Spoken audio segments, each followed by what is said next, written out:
दोस्तों, आज हम आपके लिए लाए हैं एक और डरावनी फिल्म मलिग्नेंट। यह फिल्म 2021 में रिलीज हुई एक हॉरर और सस्पेंस फिल्म है जिसे जेम्स वैन द्वारा निर्देशित किया गया है। इस फिल्म की कहानी में रहस्यमयी हत्याओं और डरावनी घटनाओं की एक श्रृंखला को दिखाया गया है, जिसका सामना मुख्य पात्र मेडिसन मिचेल करती है।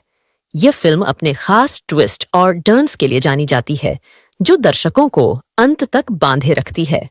आइए इस फिल्म की कहानी को हिंदी में विस्तार से समझते हैं।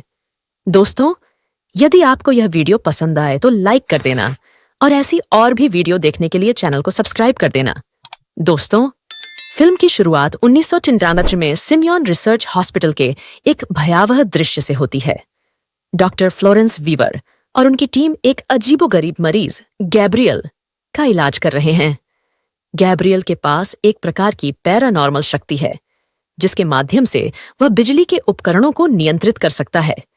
जब गैब्रियल आक्रामक हो जाता है और अस्पताल के कर्मचारियों को मारना शुरू कर देता है, तो डॉक्टर वीवर उसे नियंत्रित करने के लिए उसे सेडेट कर देती हैं।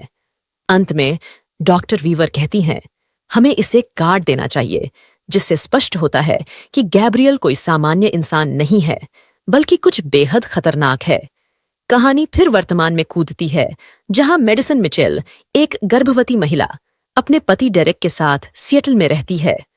उनका रिश्ता तनावपूर्ण है और यह स्पष्ट है कि डेरेक एक हिंसक व्यक्ति है। एक दिन जब मेडिसन घर लौटती है, तो डेरेक उसके साथ मारपीट करता है, जिससे उसका सिर दीवार से टकरा जाता है और खून बहने लगता है। इसके बाद मेडिसन को अजीबोगरीब सपने आने लगते हैं, जिसमें वह एक अजनबी के मारे जाने का दृश्य देखती है। मेडिसन के सपने सच हो जाते हैं जब वह अपने घर में एक परछाई को देखती है, जो डेरेक को मार डालती है।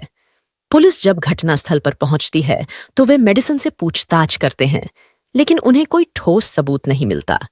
इसके बाद मेडिसन को अस्पताल में भर्ती कराया जाता है, जहां उसे अपने गर्भपात के बारे में पता चलता है। इस घटना के बाद वह और भी ज्यादा दुखी और डरी हुई रहती है। डेरेक की मौत के बाद मेडिसन को अपने घर में और भी अजीब घटनाओं का सामना करना पड़ता है। उसे दीवारों के पीछे से आवाजें सुनाई देती हैं और उसे ऐसा महसूस होता है जैसे कोई उसे देख रहा हो। मेडिसन अपने अतीत और गैब्रियल के बारे में सोचने लगती है, लेकिन उसे सब कुछ धुंधला सा लगता है। इस बीच पुलिस के 2 जासूस, केकोआ शॉ और रिगिना मॉस, इस मामले की जांच कर रहे हैं और उन्हें शक होता है कि शायद मेडिसन इस सब के पीछे हो सकती है। मेडिसन का जीवन और भी ज्यादा डरावना हो जाता है जब गैब्रियल फिर से उसके सपनों में आने लगता है, लेकिन इस बार वह सिर्फ सपनों तक सीमित नहीं है।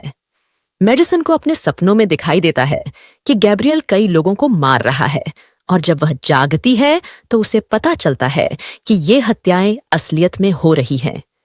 मेडिसन का दिमाग हत्याओं के समय के साथ जुड़ जाता है, जिससे उसे लगता है कि वही हत्याएं कर रही है। मेडिसन को अपने बचपन की कुछ धुंधली यादें आने लगती हैं, जिनमें वह गैब्रियल के बारे में सोच रही है। वह अपनी बहन सिडनी के साथ जाकर अपनी गोद लेने वाली माँ से पूछताछ करती है। माँ बताती है कि बचपन में मेडिसन का एक काल्पनिक दोस्त था, जिसका नाम गैब्रियल था, लेकिन वह उसे बहुत डराता था। यह सब सुनकर मेडिसन और सिडनी को एहसास होता है कि गैब्रियल कोई साधारण काल्पनिक दोस्त नहीं था, बल्कि कुछ और था। मेडिसन और सिडनी यह जानने के लिए अस्पताल जाती हैं कि असल में मेडिसन का अतीत क्या है। वे पुराने दस्तावेजों और वीडियो टेप्स का अध्ययन करती हैं, जिसमें पता चलता है कि मेडिसन असल में गैब्रियल का जुड़वा भाई है। लेकिन गैब्रियल कोई सामान्य जुड़वा भाई नहीं है। वह मेडिसन के शरीर के अंदर एक परजीवी की तरह जुड़ा हुआ था। डॉक्टरों ने गैब्रियल को हटाने की कोशिश की थी, लेकिन वे उसे पूरी तरह से नहीं हटा पाए थे। उन्होंने उसके शरीर के हिस्सों को हटा दिया था, लेकिन उसका दिमाग और चेतना मेडिसन के अंदर छिपे हुए थे। अब कहानी एक बड़े ट्विस्ट की ओर मुड़ती है। गैब्रियल असल में मेडिसन के शरीर के पिछले हिस्से में छिपा होता है, और जब वह बाहर आता है तो वह मेडिसन के शरीर को नियंत्रित करने लगता है। यह दिखाया जाता है कि हत्याओं के समय गैब्रियल ही मेडिसन के शरीर को नियंत्रित कर रहा था, और वह मेडिसन के बचपन के डॉक्टरों और अन्य लोगों को मार रहा था, जिन्होंने उसे रोकने की कोशिश की थी। मेडिसन को इस भयावह सच का पता चलने के बाद वह गैब्रियल को अपने शरीर से बाहर निकालने की कोशिश करती है। गैब्रियल मेडिसन के शरीर को पूरी तरह से नियंत्रित कर लेता है और पुलिस स्टेशन में एक बड़ा कत्लेआम करता है।